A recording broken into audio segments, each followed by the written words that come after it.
Old steam locomotives, the romantic icons you see in every cowboy movie, the chugging giants on every postcard you bought at a gas station gift shop, the symbols of American progress. Yeah, those things killed their own crews on the regular, and one single feature severed the hands of over 30,000 railroad workers. The hand eater. The Lincoln pin coupler is the worst job hazard in American industrial history that nobody talks about. To connect two cars together, a brakeman had to stand between them while they were rolling toward each other. Drop an 8-pound iron pin into a metal link the size of a small chain and yank his hand out before the cars slammed shut. The cars weighed up to 20 tons empty. The timing window was about half a second, and if you blinked, you were missing fingers. If you sneezed, you were missing a hand. By the time the Safety Appliance Act of 1893 finally made the Janney coupler mandatory, the Lincoln pin had injured or killed around 11% of all brakemen every year. That number's so wild I had to read it 3 times. Imagine if Uber paid you full time and 1 in 9 drivers got hit by a truck annually.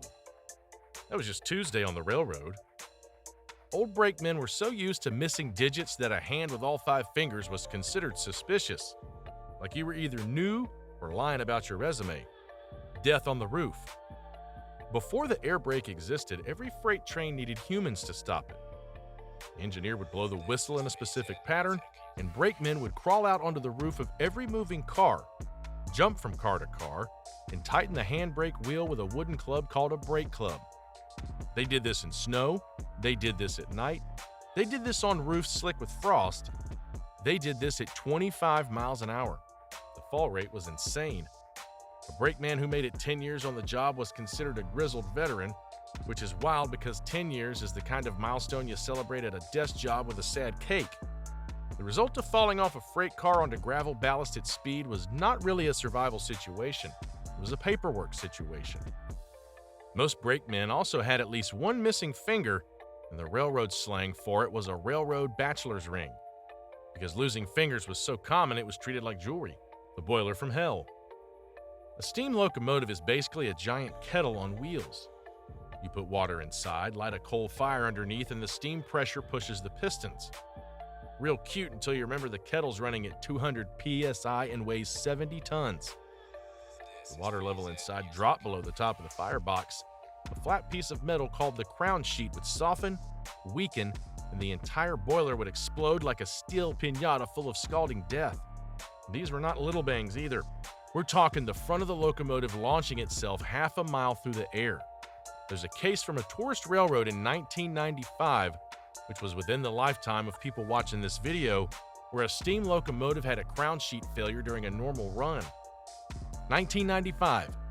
Cell phones existed, the Spice Girls were a band, and the steam engine was still finding ways to blow up. Back in the 1800s, boilers exploded constantly.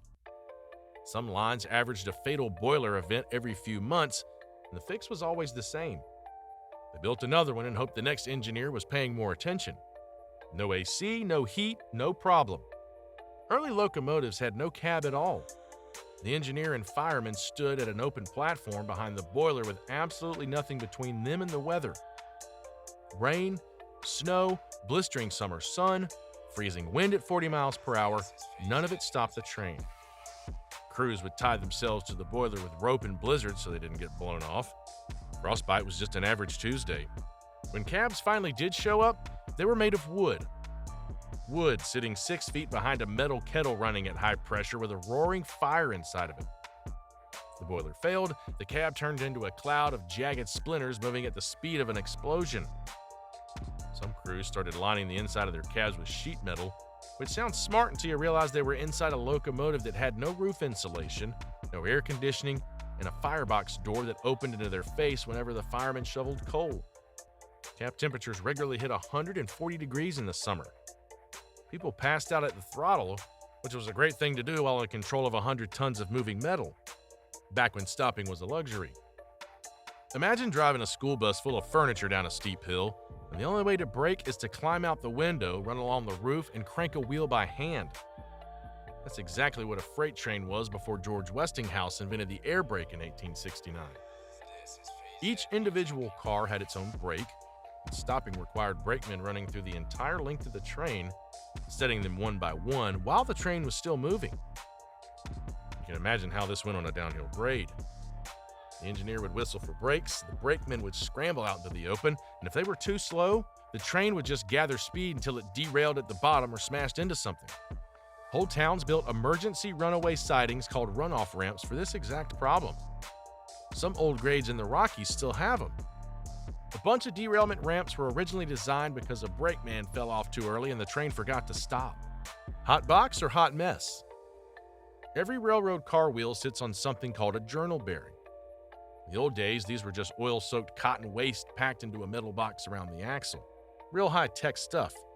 If the oil ran out or got contaminated, the friction would heat the metal until the axle was literally on fire. This was called a hotbox, and a train could lose a wheel right off the bat without anybody noticing for miles. If a hotbox got bad enough, the axle could melt and break clean off. The car would derail, take the next car with it, and the whole consist would zipper itself into a junkyard. Inspectors used to walk along stopped trains sniffing the wheel boxes because the smell of burning cotton was the only warning system that existed. That was the entire technology stack. Human nose. Today there are infrared detectors every few miles that scan every passing wheel in milliseconds. For 100 years, the only line of defense was a guy named Earl with a good sense of smell. Poison in the paint. Old locomotives were finished with lead-based paint and lined with asbestos around the boiler. The asbestos was used because nothing else could handle the heat, and the lead paint was used because it looked nice and lasted forever. Both of these were inhaled daily by the crew for decades.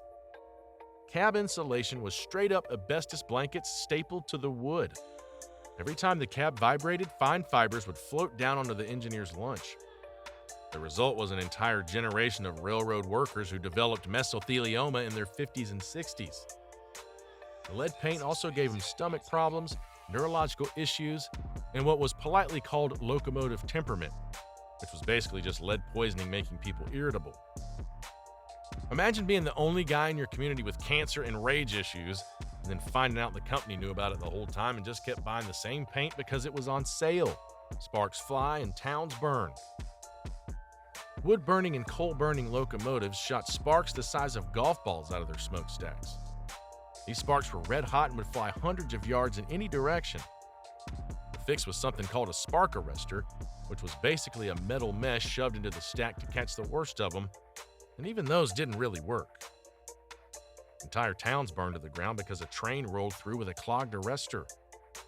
Forest fires from the American West in the late 1800s were started by trains so often that some states tried to ban steam locomotives in the dry season, which is a wild thing to legally consider. Farmers along the tracks lost crops every summer. Some homeowners kept buckets of sand outside specifically for after a train passed. Today, when a single firework starts a brush fire in California, the news loses its mind. Back then, your entire dairy farm becoming a chimney was just the cost of having mail service. The lever of death. To reverse a steam locomotive, the engineer had to throw a giant mechanical lever called the Johnson bar. This lever connected directly to the valve gear and took an enormous amount of force to operate, sometimes 80 pounds of pull. If you let go of it under load while the locomotive was moving, the bar would whip back across the cab with the force of a sledgehammer. Several engineers died from a Johnson bar to the face. The lever would slip out of their grip, ricochet back, and break their jaw or skull on the way through.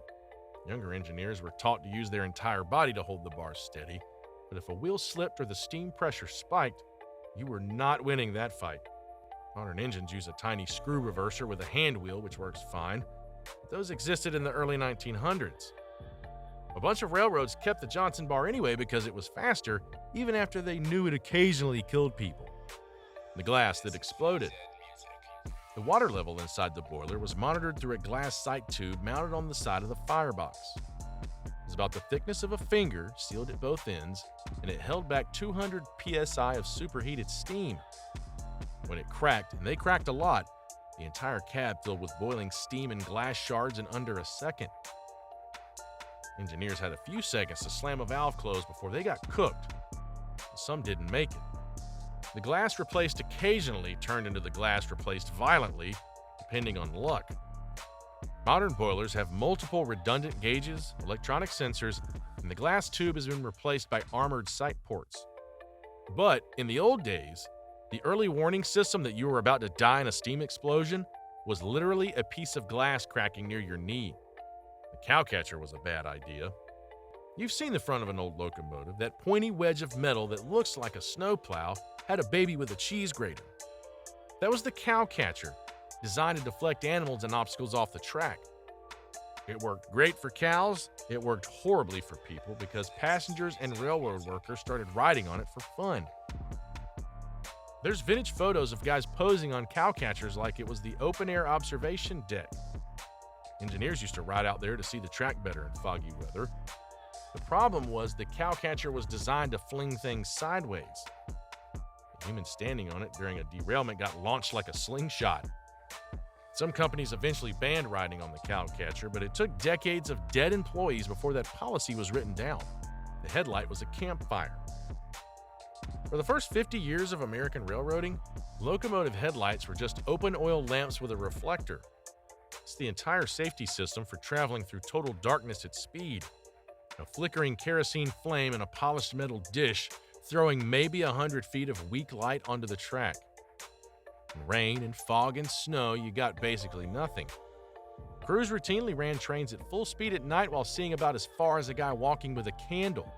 The arrival of the electric headlight in the 1880s was supposed to fix this, except early electric headlights ran off a small steam turbine on top of the boiler, and the turbines kept catching fire. So you had a fix for one fire hazard that introduced a second fire hazard. Engineers got into the habit of staring at landmarks they knew by heart because the headlight couldn't be trusted to show them what was actually ahead.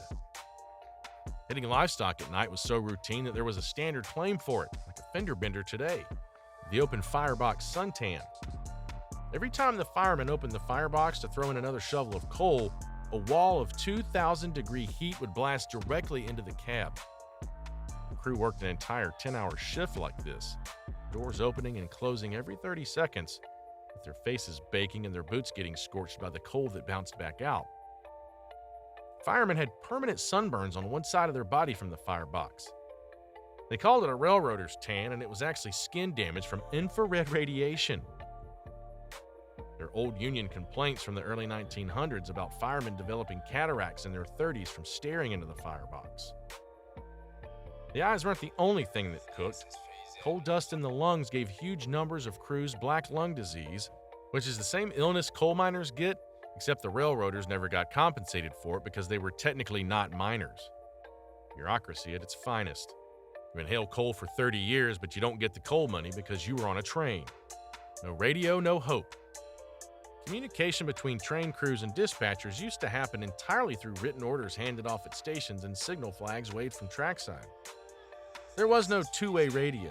If the train hit a problem between stations, the crew either walked the broken bit to the nearest telegraph office, or they just sat there hoping someone would notice the train was missing. In the meantime, behind the stopped train, another train could already be roaring down the same track at 40 miles an hour, having received clearance hours ago. Rear-end collisions because of communication breakdown were extremely common. The fix was the Rule 99 flagman who had to run a quarter mile back down the track holding a red flag and lighting fuses so the next train would not flatten them. Imagine that being part of your job description. Sprint a quarter mile in the snow holding a flare to maybe save your buddy from getting rear-ended by a coal train. Road crossings with no road crossings. In the early days of railroading, road crossings had no signals, no gates, no lights, and often no warning at all. The train would whistle when it could, but a long whistle pull was tiring, and on a tight schedule, the engineer might skip it altogether. Drivers got used to listening for the bell, but at speed and with the wind, you wouldn't hear the bell at all. Wagon drivers would cross tracks blind, hear nothing, and then get rolled over by 60 tons of locomotive. The death rate at crossings in the 1880s and 1890s were staggering. Whole families died together. Insurance companies eventually pressured railroads to install flashing lights, but for a long time, the only crossing protection on most American roads was hope. Hope and a whistle nobody could hear. Old locomotives are gorgeous to look at.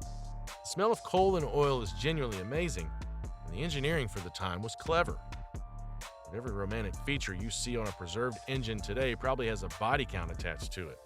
Modern trains are boring on purpose because boring is what you want when you weigh 8,000 tons and run on metal sticks.